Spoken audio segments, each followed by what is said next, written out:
Hello everyone, good morning. It is now 10:06 a.m. on this fantastic Friday.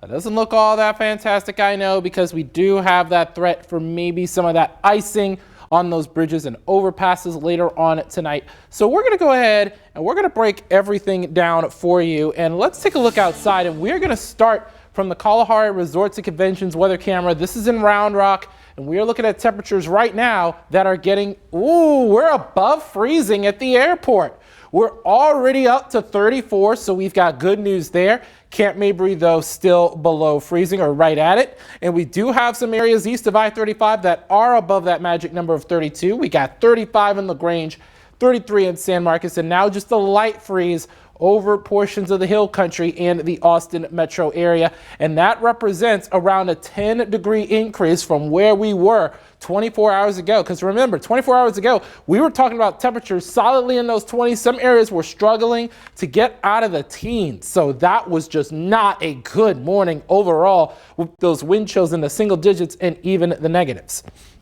I do want to mention real quick that the cold weather advisory has been allowed to expire, so good news on that front. So we're just having that run-of-the-mill cold morning and afternoon here in Central Texas, well below average.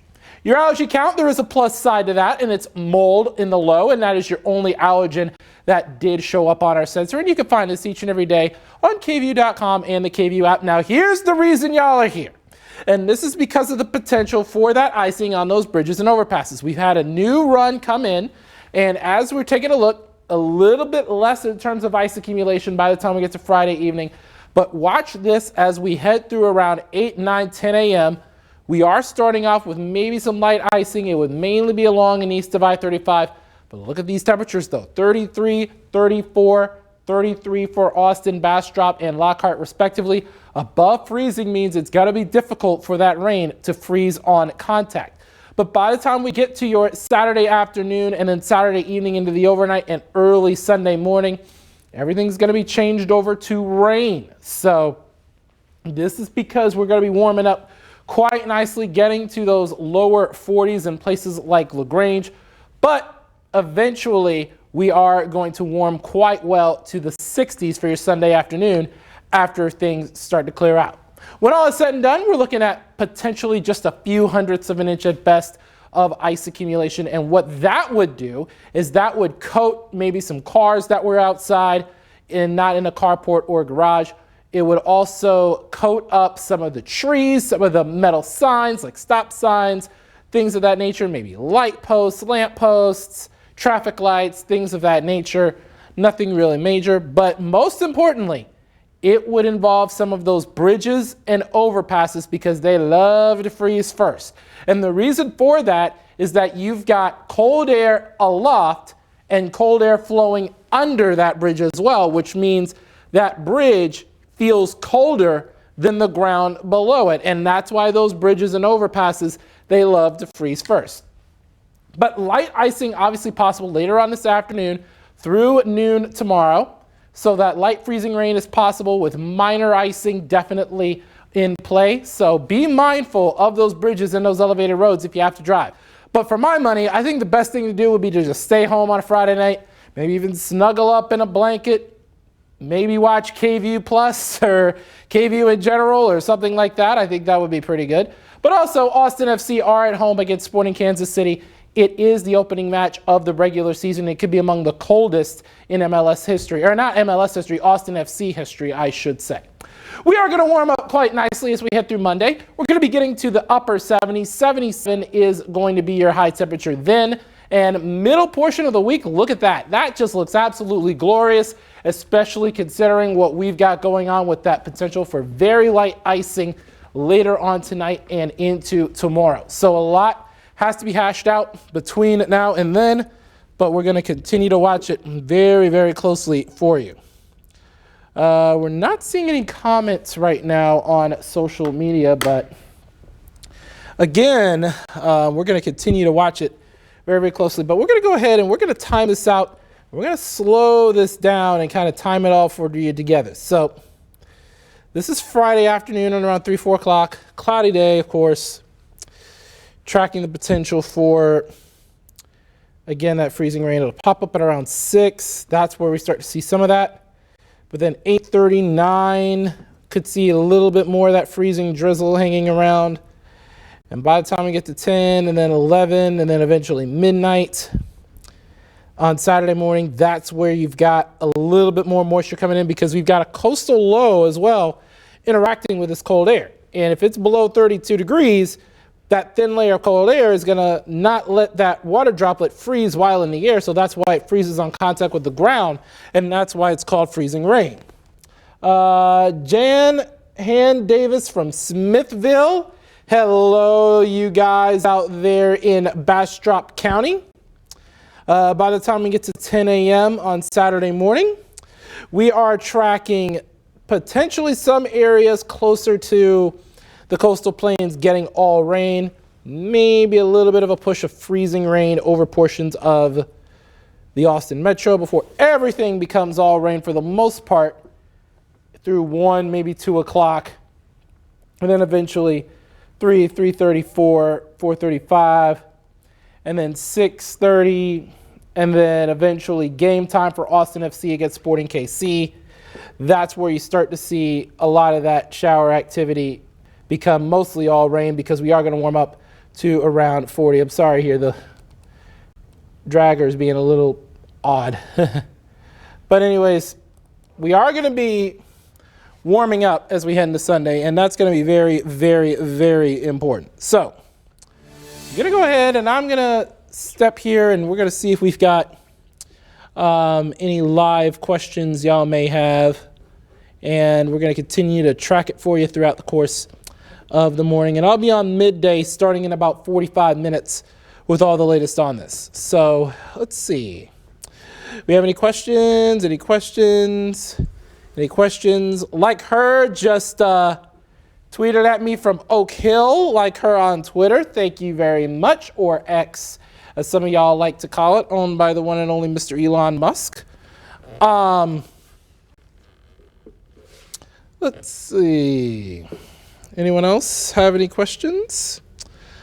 Looks like the 59 of you. There's 59 of you, 60 of you. I know y'all got questions. Go ahead and get at me. I got all the time in the world, even though a show's in 45 minutes. Let's see.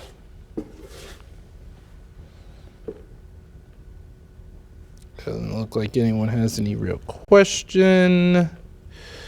So what we'll do is I'm going to go ahead and set back up the temperatures, and we're going to go one more time from the wall for those of y'all just joining us, and I will give y'all more information as we head throughout the course of the day today. So one more time from the wall, and we're taking a look starting at our temperatures. We're mainly in the lower 30s. We do have some mid 30s already in the coastal plains. LaGrange checking in at 35, and we've got lower 30s in areas along and east of I-35, and some areas are just barely above freezing, like Cameron 33, Bastrop 33, 34 Giddings, right on the line in Georgetown, as well as Camp Mabry.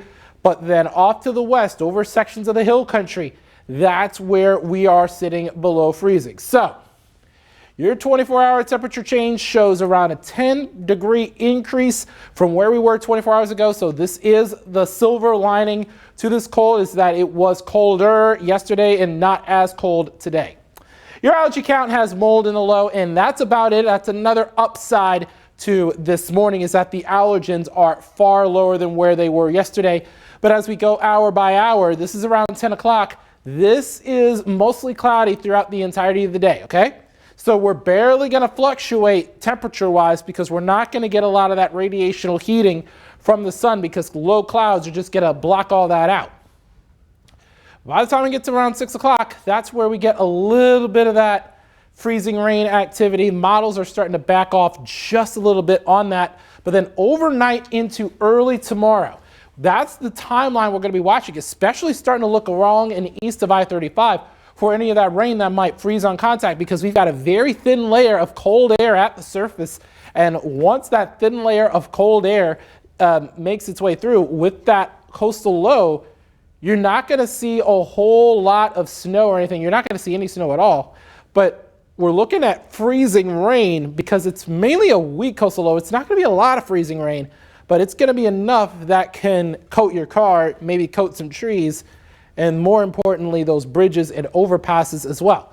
I do want to mention that we're not going to have anything like a couple of years ago where we had widespread ice storm, all of that kind of thing. But other than that, we are seeing mostly freezing rain because it's a thin layer of cold air at the surface, and that raindrop is not going to be able to freeze again before it's able to reach the surface. If it starts as a raindrop, then is able to freeze again before reaching the surface, that is actually a sleet pellet. But eventually we're going to see everything change over to all rain because the air is just going to be too warm. We're going to be looking at upper 30s for most of us and maybe even lower 40s in sections of the coastal plains.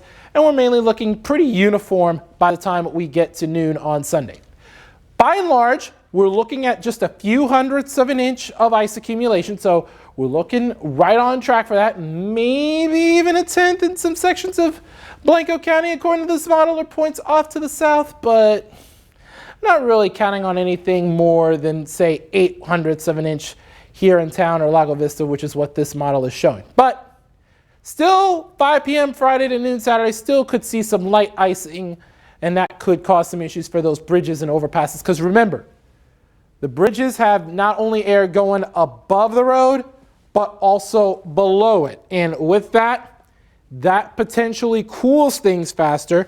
And when things cool faster, they tend to freeze first, which is why bridges like to freeze first with that denser cold air going under that bridge. Now, Austin FC, after everything's done, they take on Sporting Kansas City, but it is still going to be chilly, and we're going to have temperatures at kickoff in the upper 30s. But we are going to warm up quite nicely as we head through Monday and Wednesday of next week. Look at those temperatures getting to those mid to upper 70s, pretty much area wide. So last little weather impact alert period before things simmer down as we head into your Sunday, and then eventually next week looks absolutely glorious. So Wendy was asking about the freezing rain starting. We are looking at around 6 this evening, but most of it should be overnight. Again, 7:30, 8, 8:30. Let me put max 1 full here to kind of show you what we're talking about. Christopher Castaneda, once it falls, it'll wait to melt until Saturday afternoon. It's not going to be a whole lot. The ice chances are going to be around 40%, but things will start to melt once we get into late morning Saturday, early afternoon, because everything switches to all rain. Sal, we are looking at around, I would say 6:37, and then eventually 8 and 9. I'm giving 5 to make sure we give ourselves a bit of a cushion in case we do get some freezing rain earlier in the evening. Austin area, high chances. Again, we're looking at around, my overall chances are 40 to 50%, but it'll mostly be areas along and east of I-35 that have the best shot of some of that freezing rain. Maybe even southern sections of the hill country as well could have a little bit of ice accumulation. Trey, no problem. Just zooming through all of this, and I'm going to show the ice accumulation map again because we are expecting around a few hundredths of an inch, maybe even half a tenth of an inch in places like Georgetown, maybe even a little bit above that in places like Austin, as well as Lago Vista. So it's not going to really amount to a whole lot. Angie is saying, can you say what is necessary so they let me go home? Okay. I mean, if you're Angie's boss and you're watching this right now, go ahead and send her home so she can snuggle up in her little blanket and maybe drink a little bit of a warm drink, because it is going to be cold and the roads could be a mess later on this evening into tonight, even after the Spurs take on the Detroit Pistons at the Moody Center. So something we're going to watch for as we head through tonight. So if you're Angie Marie's boss, I would like for you to just let your employees go home early. I mean, because I think it's not going to be serious icing, but why chance it with your team? Okay. But anyways, hope that helped, Angie. But in all seriousness, though, you may want to be careful if you're driving on those bridges and overpasses, because I'm going to go ahead and put this in boxes here, kind of show you the impact, the when, the impact, and what you need to do. Friday, later on this afternoon through noon tomorrow, that potential for light icing, which could cause some issues on bridges and overpasses. So you want to make sure that you are being mindful with that. And again, Austin FC, tomorrow, the match shouldn't be affected by freezing rain, but we could just have your run-of-the-mill rain with a few of those scattered showers. And then again, there's your 7-day one more time, getting to around 77 on your Monday, and then getting to the upper 70s by midweek. So there's that. If there are no other questions, I'm going to go ahead and get final preparations ready for the midday show coming up at 11 a.m. right here on KVUE, as well as KVUE Plus. And we're going to have all the details on this throughout the course of the afternoon. Our chief meteorologist, Hunter Williams, he's going to be in later on this afternoon with all the latest as the freezing rain makes its way into central Texas. So